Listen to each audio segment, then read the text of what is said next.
എൻ്റെ പേര് രമ്യ. ഞാൻ തൃശ്ശൂരിൽ നിന്നാണ് വരുന്നത്. ഇന്ന് ഞാൻ 10ാമത്തെ ഉടമ്പടി പുതുക്കിയിരിക്കുകയാണ്. ഇതെൻ്റെ 6ാമത്തെ സാക്ഷ്യമാണ്. കഴിഞ്ഞ മാസം 20-ാം തീയതിയാണ് ഞാൻ 5ാമത്തെ സാക്ഷ്യം പറഞ്ഞത്. ഒരാഴ്ച കഴിഞ്ഞപ്പോഴേക്കും എനിക്ക് ഭയങ്കരമായി പെട്ടെന്ന്, ഞാൻ ഡോക്ടറാണ്, ESI ഡിസ്പെൻസറിയിൽ വർക്ക് ചെയ്യുകയാണ് തൃശ്ശൂർ. പെട്ടെന്ന് എനിക്ക് പനിയായിട്ട് അത്രയും അവശ്യ നിലയിലായി, വോമിറ്റിംഗ് ഒക്കെ ആയിട്ട് ഹോസ്പിറ്റലിൽ അഡ്മിറ്റ് ചെയ്യേണ്ടി വന്നു. നോക്കിയപ്പോൾ ഡെങ്കു ഫീവർ ആയിരുന്നു.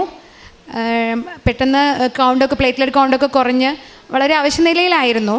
അതിൻ്റെ ഒപ്പം തന്നെ എൻ്റെ അമ്മയ്ക്കും പനിയുണ്ടായിരുന്നു. അമ്മയുടെ കൗണ്ടൊന്നും അത്ര കുറയുന്നുണ്ടായില്ല. ഞാൻ വീട്ടിൽ നിന്ന് ഹോസ്പിറ്റലിലേക്ക് പോകുന്ന വഴി തന്നെ ഉടമ്പടി നേർച്ച വസ്തുക്കളെല്ലാം കൊണ്ടുപോവുകയും ഉടമ്പടി നേർച്ച വസ്തുക്കൾ വെച്ച് പ്രാർത്ഥിക്കുകയും ചെയ്യും. കാശുരൂപം എല്ലാം എടുത്ത് കൈ പിടിച്ചിട്ടാണ് പോയിരുന്നത്. അവിടെ ചെന്നായാലും ഉടമ്പടി രാവിലത്തെ പ്രത്യക്ഷീകരണ പ്രാർത്ഥനയായാലും വൈകിട്ടത്തെ ഉടമ്പടി പ്രാർത്ഥനയായാലും ജപമാലയായാലും എനിക്ക് കഴിയുന്ന വിധത്തിലെല്ലാം ഞാൻ അതേ കൃത്യസമയത്തിന് തന്നെ, തലകറക്കങ്ങളൊക്കെ ഉണ്ടായിരുന്നു, എങ്ങനെയെങ്കിലും ഇരുന്ന് ഞാൻ ചെയ്യാൻ ശ്രമിക്കുമായിരുന്നു. ഞാൻ ഹിന്ദു ആണെങ്കിലും എല്ലാ ദിവസവും ദിവ്യബലിയിൽ പങ്കെടുത്ത് പ്രാർത്ഥിക്കാറുണ്ടായിരുന്നു. കുടുംബ പ്രാർത്ഥന ഇതൊന്നും മുടക്കാതെ തന്നെ ഉടമ്പടി എല്ലാ പ്രാർത്ഥനകളും എല്ലാം കൃത്യമായി ചെയ്യുന്നതായിരുന്നു. പ്രാർത്ഥനകളെല്ലാം കൃത്യമായി ചെയ്യുമെങ്കിലും എനിക്ക് ദിവ്യബലിയിൽ പങ്കെടുക്കാൻ സാധിച്ചിരുന്നില്ല. ഹോസ്പിറ്റലായിരുന്നു ആ ഒരു ആഴ്ചക്കാലം. പക്ഷേ അത്രയും കാലം അച്ഛൻ ഉടമ്പടി ധ്യാനത്തിൽ പറയുന്ന പോലെ അത്രയും കാലം ഞാൻ പ്രാർത്ഥിച്ചതിൻ്റെ ആസ്തി എന്ന് പറയുന്നത് വെച്ചിട്ടാണ് ഞാൻ അന്ന് ദൈവത്തോട് പ്രാർത്ഥിച്ചിരുന്നത്, മാതാവിനോട് പറഞ്ഞിരുന്നത്. മാതാവ് എങ്ങനെയെങ്കിലും എത്രയും പെട്ടെന്ന് എനിക്ക് രോഗസൗഖ്യം നൽകി, എൻ്റെ പ്ലേറ്റ്ലെറ്റ് കൗണ്ട് കൂടി എനിക്ക് എത്രയും പെട്ടെന്ന് ഡിസ്ചാർജായി വീട്ടിലേക്ക് പോകാൻ സാധിക്കണമെന്ന് ഞാൻ മാതാവിനോട് പ്രാർത്ഥിച്ചു. അത്രയും പ്രാർത്ഥിച്ചതിൻ്റെയും ഉടമ്പടി നേർച്ച വസ്തുക്കൾ ഉപയോഗിച്ചതിൻ്റെ ഫലമായി മാത്രമാണെന്ന് ഞാൻ പൂർണ്ണമായി വിശ്വസിക്കുന്നു.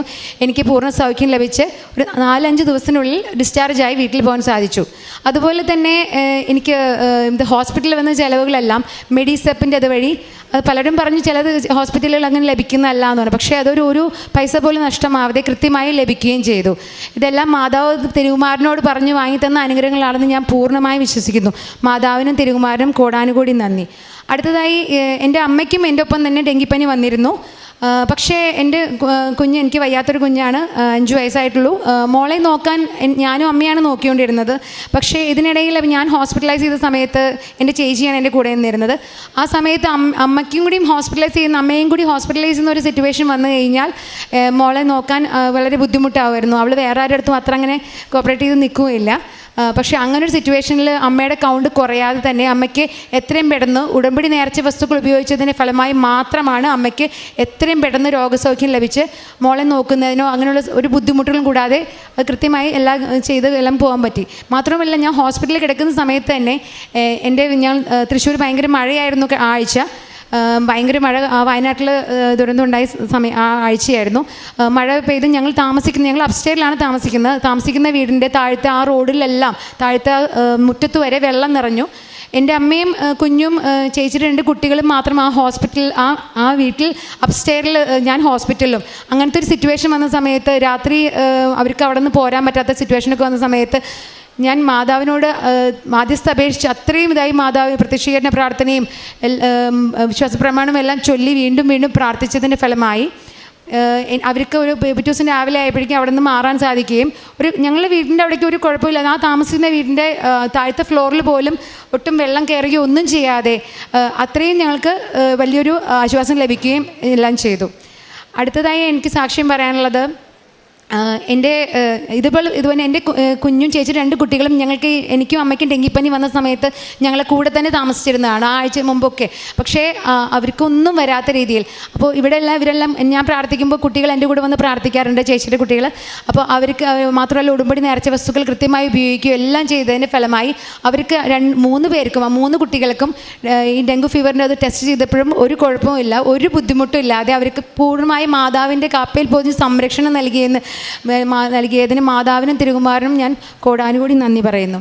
അതുപോലെ തന്നെ ഞാൻ പ്രാർത്ഥിച്ച് ലൈറ്റ് ക്യാൻഡിൽ പ്രയർ ഇട്ടതിന് ഫലമായി വേറൊരു രോഗിക്ക് ലഭിച്ചു. ഒരു ചേച്ചിയുടെ മദർ ഇൻ ലോ ആണ്. ആൾക്ക് മെയ് മാസത്തിൽ ഒരു പെട്ടെന്ന് ആൾ 78 years ഏജുള്ള ആളാണ്. പെട്ടെന്ന് ബാത്റൂമിൽ വീഴുന്ന ഫലമായി ഹിപ്പ് ബോണിന് ഫ്രാക്ചർ ഉണ്ടാവുകയും, മാത്രമല്ല അതും സർജറി ഒന്നും ചെയ്യാൻ പറ്റില്ല, ആൾക്ക് കാർഡിയക് കംപ്ലൈൻസും ബ്ലോക്കൊക്കെ ഉള്ളതാണ്.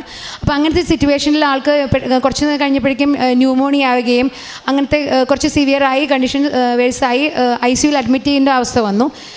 ആളുടെ സോഡിയം കുറയുകയും അങ്ങനെ എല്ലാ കോംപ്ലിക്കേഷൻസും എല്ലാം ആയി. ആളെ തിരിച്ചു കിട്ടുമോ എന്നുള്ള രീതി അത്രയും വലിയ ഒരു സീരിയസ് കണ്ടീഷനായിരുന്നു.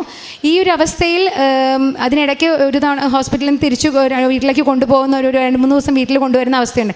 ആ സമയത്ത് ഞാൻ ചേച്ചിയുടെ വീട്ടിൽ പോയി ആൻറ്റിയെ കണ്ട് ആൻറ്റിയുടെ നെറ്റിയിൽ ഉടമ്പടി തൈലം കുരിശു വരച്ച് പ്രാർത്ഥിക്കുകയും കാശുരൂപം വെച്ച് പ്രാർത്ഥിക്കുകയും വിശ്വാസപ്രമാണം ചൊല്ലി പ്രാർത്ഥിക്കുകയും ചെയ്തതിൻ്റെ ഫലമായി ആൻറ്റി പൂർണ്ണ സൗഖ്യമായി.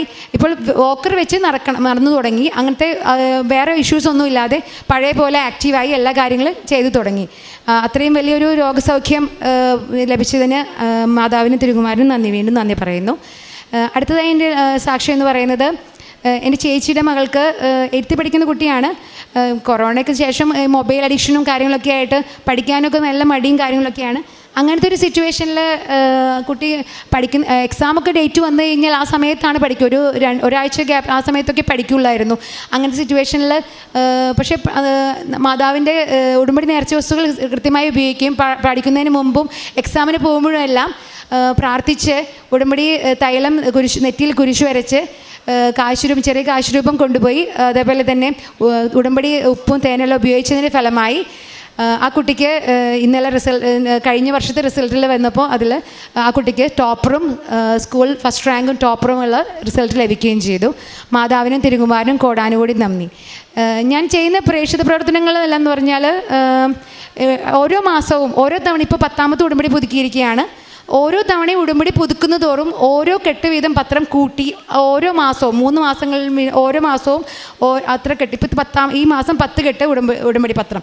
ഇതേപോലെ ഓരോ മാസവും 3 മാസം കുടുംബം എന്ന് പറഞ്ഞാൽ ഉടമ്പടി പുതുക്കുന്നതനുസരിച്ച് ഓരോ കെട്ട് പത്രം ഓരോ മാസവും കൂട്ടി വിതരണം എല്ലായിടത്തും. ഇത് auto stand, bus stand, hospital, Thrissur jubilee mission hospital, Thrissur ജില്ലാ ആശുപത്രി, ഇങ്ങനെ പുതുക്കാട് താലൂക്ക് ആശുപത്രി, ഇങ്ങനെ ആശുപത്രികളിലും വൃദ്ധസദനങ്ങളിലും അങ്ങനെ നമുക്ക് പിന്നെ എൻ്റെ പേഷ്യൻസായി വരുന്നവർക്കും അങ്ങനെ നമുക്ക് എവിടെയൊക്കെ പ്രേക്ഷിത പ്രവർത്തനം ചെയ്യാൻ പറ്റുമോ അവിടെയെല്ലാം മാതാവിനെ അറിയാത്തവരെ അറിയുന്നതിനും മാതാവ് വഴി ഈശോയിലേക്ക് എല്ലാവരും അടുപ്പിക്കുന്നതിനും അങ്ങനെ അറിഞ്ഞവരെ ആഴപ്പെടുത്തി വീണ്ടും ഉടമ്പടി എടുത്ത് അവരുടെ ജീവിതത്തിൽ വലിയ വലിയ അനുഗ്രഹങ്ങൾ വരുന്നതിനും ആത്മീയമായും ജീവിത വിശുദ്ധിയോടുകൂടിയും പ്രാർത്ഥനാ ജീവിതത്തിൽ എല്ലാവരും മുന്നേറുന്നതിന് വേണ്ടി പ്രാർത്ഥിച്ചുകൊണ്ട് എൻ്റെ സാക്ഷ്യം പറഞ്ഞുകൊണ്ടാണ് ഞാൻ ഉടമ്പടി പത്രം വിതരണം ചെയ്യുന്നത്.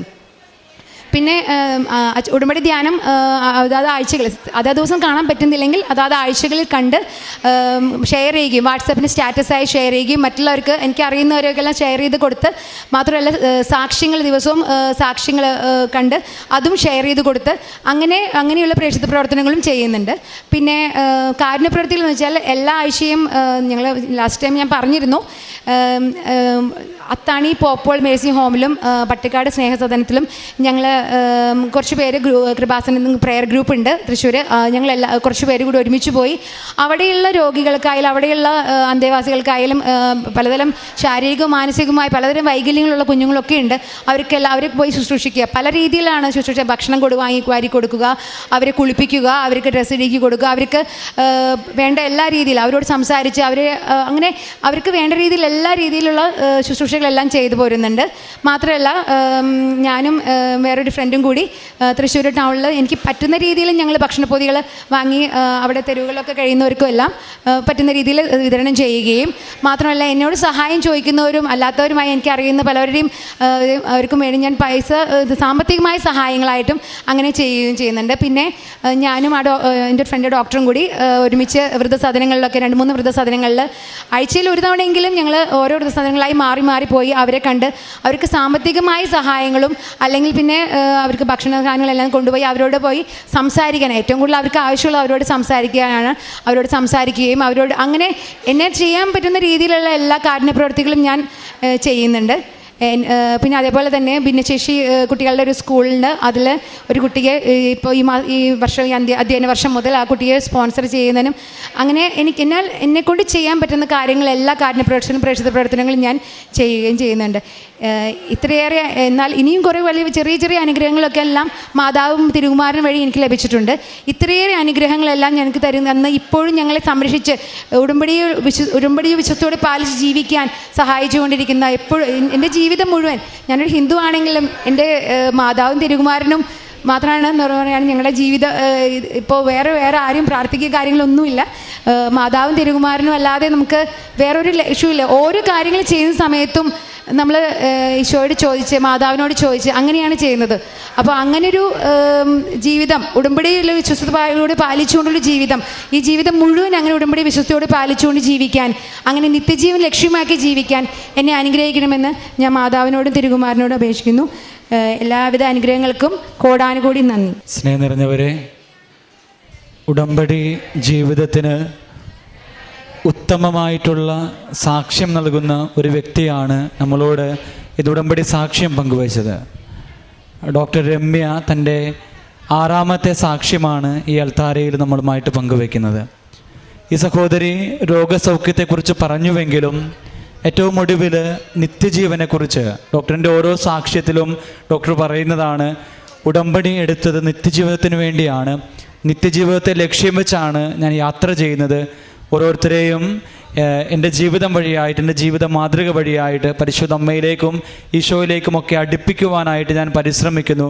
എൻ്റെ കാരുണ്യ പ്രവൃത്തികളിലൂടെ, പ്രേക്ഷിത പ്രവർത്തനങ്ങളിലൂടെ ഈശോയെ അറിയിക്കുവാനായിട്ടും അറിഞ്ഞവരെ ആഴപ്പെടുത്തുവാനുമായിട്ടും ഒക്കെ പരിശ്രമിക്കുന്നു ഡോക്ടർ പറയുമ്പോൾ നമുക്ക് ഒത്തിരിയേറെ സന്തോഷത്തോടും വിശ്വാസ തീക്ഷ്ണതയോടും കൂടി ഉടമ്പടി ജീവിതത്തെ കാണുവാനായിട്ട് ഈ സാക്ഷ്യം ഇടയാകട്ടെ എന്ന് പ്രാർത്ഥിക്കുകയാണ്.